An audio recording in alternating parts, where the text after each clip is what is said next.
Praise the lord, hallelujah. ಸ್ತೋತ್ರ ಸ್ತೋತ್ರ ಸ್ತೋತ್ರ. ಕರ್ತನ ಅತಿ ಪವಿತ್ರವಾದ ನಾಮಕ್ಕೆ ಮಹಿಮೆಯುಂಟಾಗಲಿ.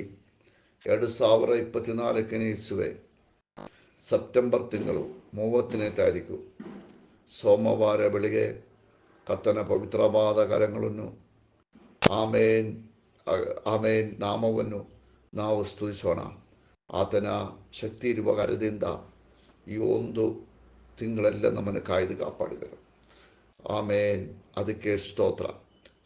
ಒಂದೊಂದು ದಿನವೂ ಆತನ ಫೇವರನ್ನು ಅನುಭವಿಸಿಕೊಂಡು ಆಮೇನ್ ಆತನ ಒಳ್ಳೆಯತನಗಳನ್ನು ಸ್ವೀಕರಿಸಿಕೊಂಡು ಜೀವಿಸುವುದಕ್ಕಾಗಿ ಕೃಪೆ ನೀಡಿದರು. ಹಗಲೆല്ലാം ಕಾಯ್ದು ಕಾಪಾಡಿದೆ, ರಾತ್ರಿಯಲ್ಲಿ ಕಾಯ್ದು ಕಾಪಾಡಿದೆ. ಆಮೇನ್, ಬೇಕಾಗಿರುವುದೆಲ್ಲ ಒದಗಿಸಿಕೊಟ್ಟೆ. ಆರೋಗ್ಯವು ಸಮಾಧಾನವೂ ಕೊಟ್ಟೆ, ವಿಶ್ರಮ ಕೊಟ್ಟೆ, ಪ್ರೀತಿ ಕೊಟ್ಟೆ. ಎಲ್ಲದಕ್ಕೂ ದೇವರೇ ನಾವು ಆತನ ಕೃಪೆಗಳನ್ನು ನೆನೆಸಿಕೊಂಡು ಆಮೇಲೆ ಈ ಅನ್ಕಾಮನ್ ಫೇವರ್ ತಿಂಗಳಲ್ಲಿ ದೇವರು ಮಹಿಮೆಯಾಗಿರುವ ವಿಷಯ ಮಾಡಿದಕ್ಕಾಗಿ ಈ ದಿನವೆಲ್ಲ ಸ್ತುತಿ ಸ್ತೋತ್ರಗಳನ್ನು ಕರ್ತನಕ್ಕೆ ಅರ್ಪಿಸಿಕೊಂಡು ನಾವು ಇರೋಣ. ಹೌದು, ಆಮೇಲೆ ಕರ್ತನ ವಾಕ್ಯದಲ್ಲಿ ಬರೆದಿರೋ ಪ್ರಕಾರ ನೀತಿವಂತರೇ ಯೆಹೋವನನ್ನು ಉಲ್ಲಾಸದಿಂದ ಸ್ತುತಿಸಿರಿ. ಆಮೇನ್, ಸತ್ತಿರುವವರ ಆಮೇನ್ ಸ್ತೋತ್ರ, ಆಮೇನ್ ಆಮೇನ್ ಸ್ತುತಿ ಮಾಡುವುದು ಸತ್ತಿರುವವರಿಗೆ ಒಳ್ಳೆಯದು ಎಂಬುದಾಗಿ ದೇವರ ವಾಕ್ಯದಲ್ಲಿ ಬರೆದಿದ್ದಾರೆ. ನಾವು ಪ್ರಾರ್ಥನೆ ಮಾಡೋಣ. ನಮ್ಮನ್ನು ಹೆಚ್ಚಾಗಿ ಪ್ರೀತಿ ಮಾಡುವ ನಮ್ಮ ತಂದೆಯಾಗಿರುವ ದೇವರೇ, ಕರ್ತನೆ, ಆಶೀರ್ವದಿಸಲ್ಪಟ್ಟಿರುವ ಒಳ್ಳೆಯ ಸಮಯಕ್ಕಾಗಿ ನಿಮ್ಮನ್ನು ಸ್ತುತಿಸಿ ಕೊಂಡಾಡುತ್ತೇನೆ ಸ್ವಾಮಿ. ಕರ್ತಾವೇ, ನಿಮ್ಮ ಪರಿಶುದ್ಧವಾದ ಪಾದ ಸಮ್ಮುಖದಲ್ಲಿ ಇನ್ನೊಂದು ಸಾರಿ ನಾವು ಸೇರಿ ಬರುವಂತೆ ದೇವರು ಸಹಾಯ ಮಾಡಿದಕ್ಕಾಗಿ ಸ್ತೋತ್ರ. ಪ್ರತಿಯೊಂದು ದಿನವೂ ನಮ್ಮ ಜೀವಕಾಲದಲ್ಲಿ ಕರ್ತನೇ, ನೀ ಮಾಡಿರುವ ಉಪಕಾರಗಳೆಲ್ಲ ನೆನೆಸಿ ನಿಮ್ಮನ್ನು ಕೊಂಡಾಡುತ್ತೇನೆ ರಾಜಾವೆ. ಹಲ್ಲೇಲೂಯಾ, ಕೊಂಡಾಡುತ್ತೇನೆ, ಸ್ತುತಿ ಮಾಡುತ್ತೇನೆ ರಾಜಾವೆ, ಆರಾಧಿಸುತ್ತೇನೆ ರಾಜಾವೆ. ಸ್ತೋತ್ರ. ಆಮೇನ್ ಆಮೇನ್ ತಂದೆ. ಈ ದಿನವೂ ಈ ಪ್ರಾರ್ಥನಾ ಶಬ್ದದಲ್ಲಿ ನಮ್ಮೊಡನೆ ಸೇರಿ ಪ್ರಾರ್ಥಿಸುವ ಪ್ರತಿಯೊಬ್ಬರಿಗೂ ಇವತ್ತು ಆಮೇಲೆ ಒಂದು ಅನ್ಕಾಮನ್ ಫೇವರ್ ಉಂಟಾಗಲಿ. ತಾಮಾರಲಿಕ್ಕೆ ಸಿಕ್ಕಿದಂತೆ, ರೆಗಬಳಿಕೆ ಸಿಕ್ಕಿದಂತೆ, ರೂತಿಗೆ ಸಿಕ್ಕಿದಂತೆ ಒಂದು ಆಮೇನ್ ಫೇವರ್ ಎಕ್ಸ್ಪೀರಿಯನ್ಸ್ ಆಗುವಂತೆ ಪ್ರಾರ್ಥನೆ ಮಾಡ್ತೇನೆ. ಎಲ್ಲ ಶಾಪದ ಕಟ್ಟುಗಳು ಮುರಿಯುತ್ತಾ ಇದೆ. ಅಪೋಷನ್ ಪದೇ ಪದೇ ಆಗುವ ಕೆಲವ ಸಹೋದರಿಗಳಿಗೆ ಆ ಶಾಪದ ಕಟ್ಟುಗಳು ಇವತ್ತು ಯೇಸು ಮುರಿದು ನಿಮ್ಮನ್ನು ಬಿಡುಗಡೆ ಮಾಡ್ತಾ ಇದೆ. ಕರ್ತನ ಮಹಿಮೆ ಈ ವಿಷಯದಲ್ಲಿ ಇಳಿಯುತ್ತಾ ಇದೆ. ಕರ್ತರು ಅದ್ಭುತ ಮಾಡುತ್ತಾ ಇದೆ. ಕರ್ತನ ಮಹಿಮೆಯು ಇಳಿಯುತ್ತಾ ಇದೆ. ಸ್ತೋತ್ರ. ಆಮೇನ್. ಕಲಿಯುವುದಕ್ಕಾಗಿ ಇಂಟ್ರೆಸ್ಟ್ ಇಲ್ಲ. ಆಮೇನ್, ಕಂಪ್ಲೀಟ್ ಮಾಡೋಕ್ಕಾಗುವುದಿಲ್ಲ. ಅರ್ಥ ಕಲಿತು ಬಿಟ್ಟು ಬಿಡುವ ಮಕ್ಕಳು. ಆಮೇನ್, ಅವ್ರಿಗೆ ದಾರಿಗಳಿಲ್ಲ. ಈ ರೀತಿಯಲ್ಲಿ ಕಷ್ಟಪಡುವ ಮಕ್ಕಳಿಗೆ ಬಿಡುಗಡೆ ಆಗಲಿ ಎಂಬುದಾಗಿ ಪ್ರಾರ್ಥನೆ ಮಾಡ್ತೇನೆ ಸ್ವಾಮಿ. ಕರ್ತನ ಸೇವೆ ಮಾಡುವ ಸೇವಕರಿಗಾಗಿ ಸ್ತೋತ್ರ. ಈ ನನ್ನೇ ನಡೆದಿರೋ ಮೀಟಿಂಗ್ ಆಶೀರ್ವಾದ ಮಾಡಿಕೊಟ್ಟ ದೇವರೇ, ಇವತ್ತು ಸಾಯಂಕಾಲ ನಡೆಯುವ ಮೀಟಿಂಗ್ಗಳು ಆಶೀರ್ವಾದ ಮಾಡಿಕೊಡು.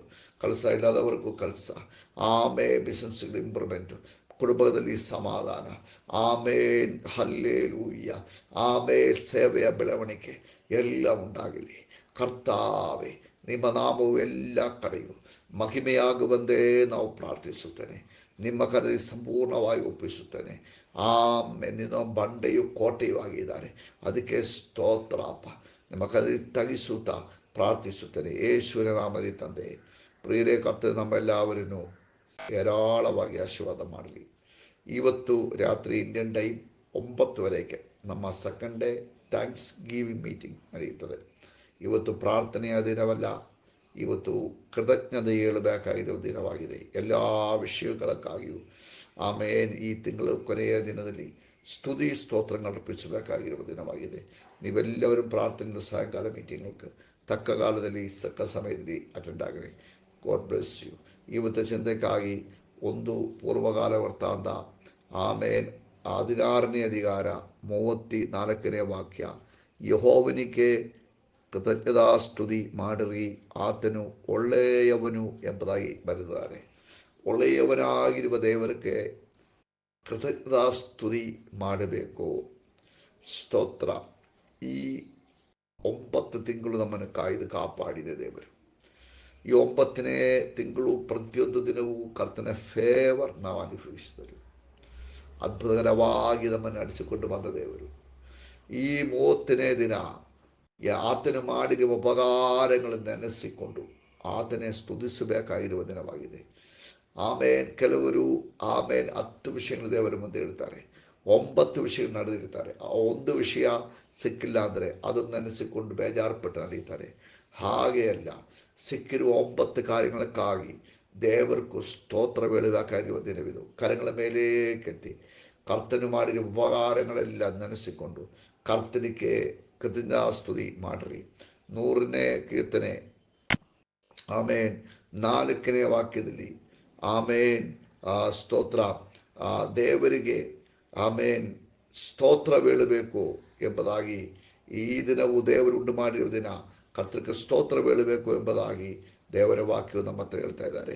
1 ತೆಸಲೋನಿಕೆದವರಿಗೆ ಬರೆದ ಪತ್ರಿಕೆ 5ನೇ ಅಧಿಕಾರದಲ್ಲಿ ಎಲ್ಲ ವಿಷಯಗಳಕ್ಕಾಗಿಯೂ ದೇವರನ್ನು ಸ್ತುತಿಸಬೇಕು ಎಂಬುದಾಗಿ ದೇವರ ವಾಕ್ಯದಲ್ಲಿ ಬರೆದಿರುವುದು ಕಾಣಕ್ಕಾಗುತ್ತದೆ. ಪ್ರಿಯರೇ, ನೋಡಿ, ಎಲ್ಲ ವಿಷಯಕ್ಕೂ ಸ್ತೋತ್ರ ಹೇಳಬೇಕು. ಯೇಸು ಕ್ರಿಸ್ತನ ಅರಣ್ಯದಲ್ಲಿ ಇರುವಾಗ ಜನರಿಗೆ ಊಟ ಇರಲಿಲ್ಲ. ಕರ್ತನೇನು ಮಾಡಿದೆ? ಬೆರಿಯಾಗಿ ರೊಟ್ಟಿ ಕೈಗಳಲ್ಲೆತ್ತಿ ಅದಕ್ಕೆ ತಂದೆಗೆ ಸ್ತೋತ್ರ ಮಾಡಿದರು. ಆ ಚಿಕ್ಕ ರೊಟ್ಟಿಗಾಗಿ ಸ್ತೋತ್ರ ಮಾಡಿದಾಗ 5,000 ಗಂಡಸರು, ಮಕ್ಕಳು, ಮತ್ತು ಹೆಂಗಸರು, 20-25,000 ಜನರು ಆವತ್ತು ಊಟ ಮಾಡುವಂತೆ ಕರ್ತರು ಆ ಸ್ತೋತ್ರ ಮೂಲಕವಾಗಿ ಅದನ್ನು ಹೆಚ್ಚಿಕೆ ಮಾಡಿದ ಪ್ರಕಾರ ನಮ್ಮಲ್ಲಿ ಇರುವ ದೊಡ್ಡದೋ ಚಿಕ್ಕದೋ ಕರ್ತನಿಗಲ್ಲಿ ಒಪ್ಪಿಸಿಕೊಂಡು ಇವತ್ತು ನಾವು ಸ್ತೋತ್ರವು ಮಹಿಮೆಯು ತಂದೆಗೆ ಕೊಡೋಣ. ಆಮೇನ್, ಆಮೇನ್. ನಮ್ಮ ಹೃದಯಗಳಲ್ಲಿ ಕೃತಜ್ಞತೆ ಇರುವ ಒಂದು ಹೃದಯವು ನಾವು ಬೆಳೆಸಬೇಕು. ಎಲ್ಲದಕ್ಕೂ ಸ್ತೋತ್ರ ಬೆಳೆಯುವಂಥ ಹೃದಯ. ಎಷ್ಟೊಂದು ಉಪಕಾರಗಳು, ಎಷ್ಟೊಂದು ಒಳ್ಳೆಯತನಗಳು, ಎಲ್ಲದಕ್ಕೂ ಸ್ತೋತ್ರ.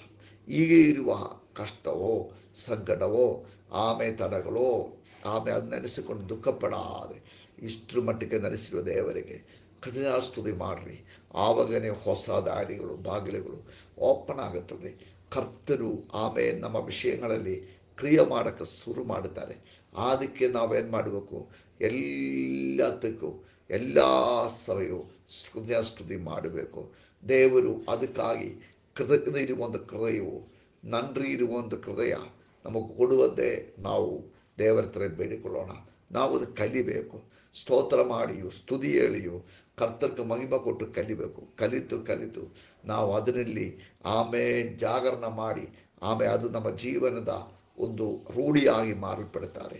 ಅದರಿಂದ ಪ್ರಿಯರೇ, ಹಲ್ಲೆಲೂಯ, 1000 ಕೃತಜ್ಞತಾ ಪದಗಳು ಬೈಬಲ್ ಇರುವುದು ನೋಡಿ.